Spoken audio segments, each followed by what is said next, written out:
국민의힘을 비롯한 야권에서는요, 이재명 대통령을 직접 겨냥해서 압박 수위를 또 높이고 있습니다. 네, 국민의힘은 통일교와 여권 연루 의혹을 통일교 게이트, 이재명 게이트라고 규정하고 개혁신당과 함께 별도의 특검이 필요하다는 압박도 이어가고 있습니다. 이른바 윤영호 녹취록에서 이 대통령 이름도 거론이 됐고 이 대통령 최측근 인사들의 이름도 나왔다는 걸 지적하며 이 대통령이 직접 입장을 내야 한다는 주장도 나왔습니다.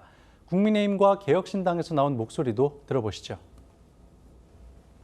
이재명 대통령 이름이 이미 나왔잖아요. 나까지만 안 오면 된다. 그러나 지금 이름이 거론되고 있는 사람들까지 이 정권이 막다가 그 정권의 내상이 커질 수가 있으니 전재수, 정동영 장관을 일종의 버린 카드라고 봅니다. 예. 유체 이탈해가지고 내 일이 아닌 것처럼 제3자인 것처럼 그런 관점으로 말을 할 것이 아니라 또 수많은 언론 보도에서 정진상 비서실장 이야기 지금 나오고 있는 것 아닙니까? 그렇죠. 결국 본인들의 측근이자 본인과 연관된 사건이기 때문에 이재명 대통령도 입장을 표명해야 된다. 민주당은 해당 의혹이 김건희 특검에서 국가수사본부로 넘어갔으니 수사 결과를 지켜보자며 이 당 차원의 진상조사 등은 검토하지 않는 분위기고요. 라디오 인터뷰 등을 통해선 이 실명이 거론된 인사들의 해명을 충분히 믿을 만하다는 주장들이 나오고 있습니다. 또 야권의 특검 압박에 대해서도 명분이 없다며 일축하는 목소리가 나왔는데요. 민주당 목소리도 들어보시죠.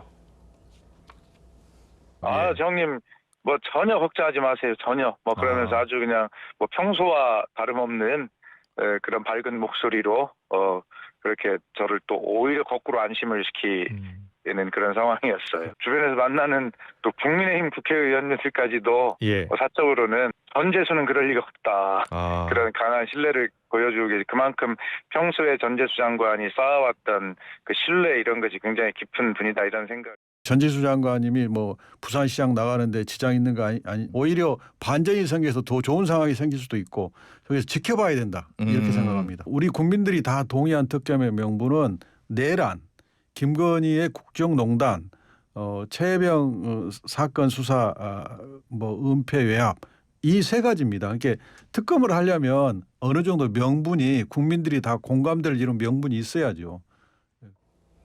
저희도 계속 전해드리고 있지만요. 통일교의 윤영호 전 본부장에 접촉을 했다고 주장하는 이 정치인들 가운데는 여당뿐만이 아니고요. 야권의 인사들도 물론 있습니다.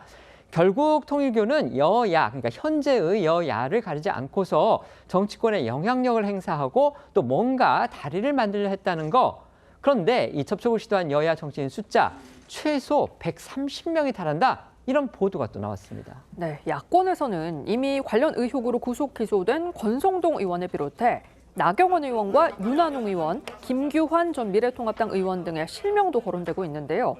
나 의원과 김 전 의원, 윤 의원 모두 통일교 연루 의혹에 대해 전면 부인하고 있습니다.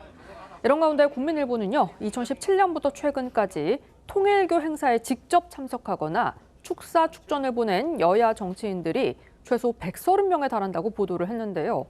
민주당 소속 전현직 의원과 기초광역단체장이 최소 65명에 달하고 국민의힘 소속 정치인들 역시 최소 70명으로 파악됐다고 합니다.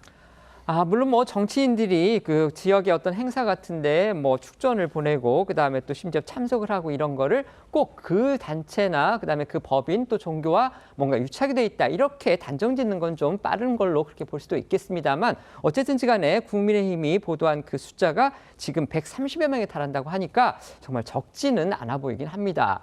윤영호 전 본부장이 여야 정치권과 접촉을 시도하면서 이 내놓은 말들도 녹취록 등을 통해서 속속 전해지고 있는데요. 통일교가 정치권에 어떤 방식으로 접근을 했는지 그 정황이 이렇게 드러나고 있습니다. 네, 윤 전 본부장은 2022년 대선 직전 통일교 간부 이모 씨와 통화하면서 앞으로 5년이 괴로워진다고 말했는데요. 대선을 앞두고 정치권에 영향을 줄 방법을 고심한 걸로 해석이 되는 발언입니다. 또 윤 전 본부장과 이모 씨는 당시 통일교가 해외 주요 인사들과 여야 대선 후보들의 만남을 주선하는 과정을 상의하면서 40만 불이든 50만 불이든 우리가 후원한다고 치고 정리하자. 비용 문제를 처리해줘야 끈끈해진다. 보험을 드는 것이다. 이런 말도 나눈 것으로 전해졌고요. 이들은 여야를 막론하고 몇 명이든 통일교의 신세를 지게끔 해야 한다고도 강조했습니다. 뭐 아시다시피 통일교는요 여러 기업 등을 운영을 하면서 정말 재력이 상당하다 이렇게 알려져 있습니다. 그렇기 때문에 방금 저희 이태희 기자가 소개해드린 것처럼 윤 전 본부장하고 이모 씨 40만 불, 50만 불 이렇게 돈 얘기를 거침없이 꺼내면서 할 수 있었지 않나 이런 생각이 드는 거고요. 그다음에 이 국민의힘에서는요 연루 의혹이 불거지니까 이건 물타기용이다 지금 이러면서 반박을 하고 있죠.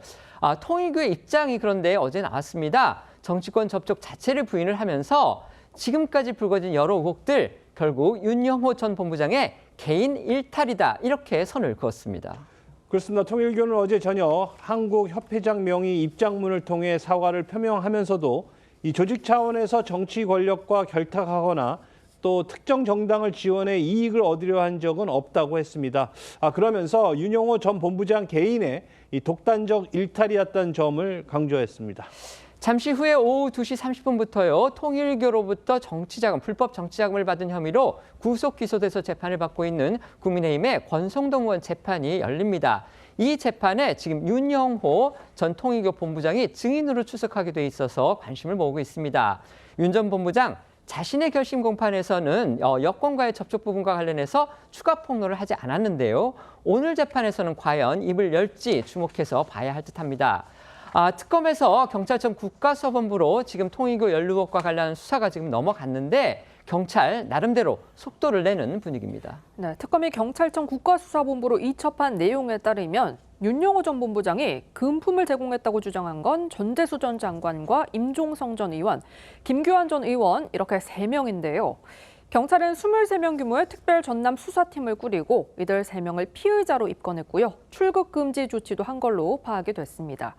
이들 3명에게는 정치자금법 위반 또는 뇌물수수 혐의가 적용이 됐는데 경찰은 일부 피의자들과는 출석 조사 일정을 조율 중인 걸로 알려졌고요. 경찰은 사건 이첩 이틀 만인 어제 구치소를 방문해서 구속 상태인 윤영호 전 본부장과 3시간가량 접견을 하는 등 수사에 속도를 내고 있습니다.